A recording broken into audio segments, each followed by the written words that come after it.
दोस्तों, आज हम लोग एक बहुत ही इंटरेस्टिंग और थोड़े से गंभीर टॉपिक पर बात करने जा रहे हैं।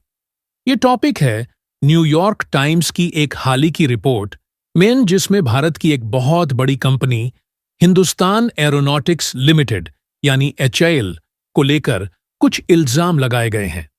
साथ ही इस पूरे मामले में हम ये भी समझने की कोशिश करेंगे कि आखिर न्यूयॉर्क टाइम्स को इस रिपोर्ट से क्या हासिल करना था और एचएएल को टारगेट करने के पीछे क्या मंशा हो सकती है।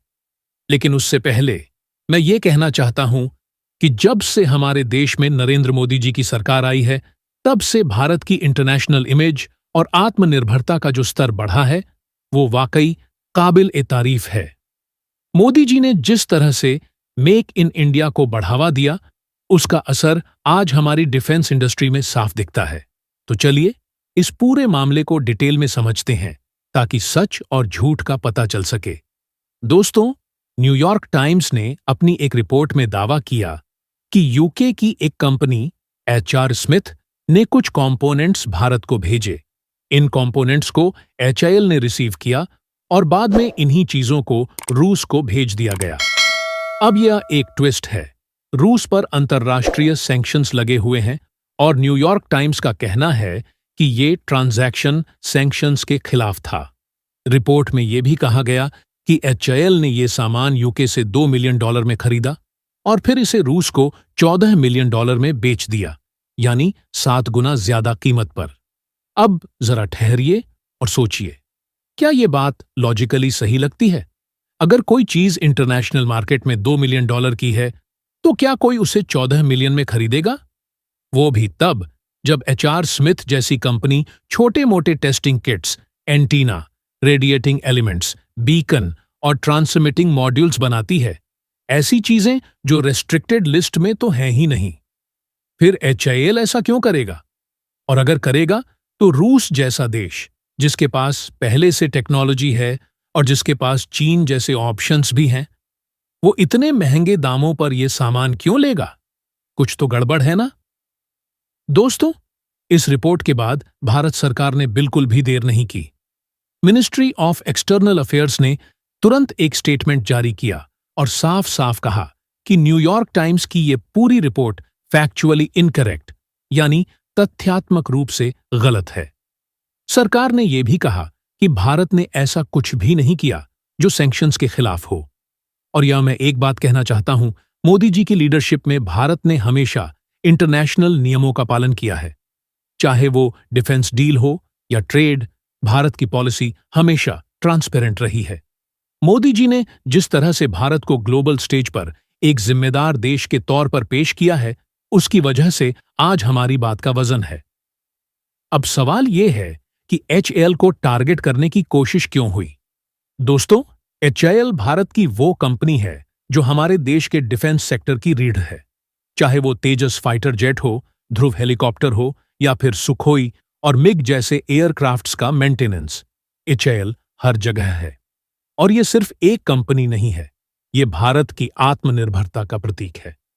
मोदी जी ने जब से आत्मनिर्भर भारत का नारा दिया, तब से एचएएल जैसी कंपनियों को नई ताकत मिली है। आज एचएएल न सिर्फ भारत के लिए एयरक्राफ्ट बना रही है, बल्कि एक्सपोर्ट भी कर रही है। तो जरा सोचिए, अगर एचएएल को किसी विवाद में फंसाया जाए, खासकर रूस जैसे सेंसिटिव टॉपिक के साथ, तो क्या होगा? भारत के इंडिजीन्स डिफेंस प्रोग्राम्स में सप्लाई चेन के इश्यूज पैदा हो सकते हैं। और इसका फायदा किसको होगा? उन विदेशी कंपनियों को जो भारत में अपने डिफेंस प्रोडक्ट्स बेचना चाहती हैं।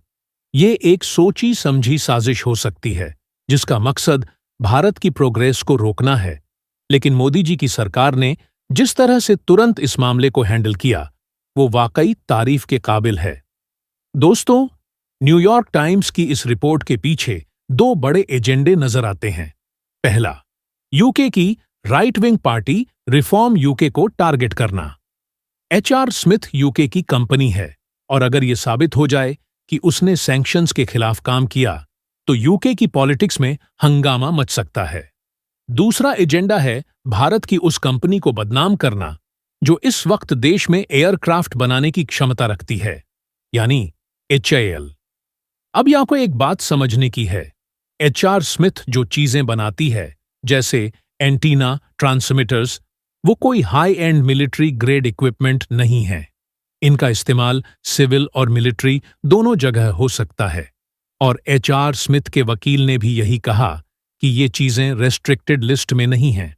तो फिर न्यूयॉर्क टाइम्स ने इसे इतना बड़ा इश्यू क्यों बनाया? जवाब साफ है, एक नैरेटिव क्रिएट करना। अब जरा इस एंगल से सोचते हैं कि अगर ऐसा कुछ हुआ भी तो क्या कारण हो सकता है। मान लीजिए एचएल ने एचआर स्मिथ से कुछ एंटीना या ट्रांसमिटर्स ली। इनको भारत में अपने सॉफ्टवेयर डिफाइंड रेडियो सिस्टम्स के साथ इंटीग्रेट किया गया। फिर इनका इस्तेमाल सुखोई या मिग-29 जैसे एयरक्राफ्ट्स में हुआ, जो रूस के साथ जॉइंट प्रोजेक्ट्स का हिस्सा हैं। हो सकता है कि मॉडिफिकेशन की कुछ कॉस्ट रूस को चुकानी पड़ी हो, लेकिन 2 मिलियन से 14 मिलियन का जंप, ये तो बिल्कुल भी लॉजिकली सही नहीं लगता। न भारत के पास इतने बड़े फ्लीट हैं, न रूस के पास ऐसी जरूरत कि वो इतने महंगे ट्रांसमिटर्स खरीदे। तो दोस्तों, आज हमने इस पूरे मामले को समझा। न्यूयॉर्क टाइम्स की रिपोर्ट, एचएल को टारगेट करने की कोशिश और भारत सरकार का जवाब, सब कुछ साफ है। मोदी जी के नेतृत्व में भारत आज जिस मुकाम पर है, वहां हमें ऐसी साजिशों से डरने की जरूरत नहीं है। वीडियो को यहां तक देखने के लिए आपका बहुत बहुत धन्यवाद। जय हिंद।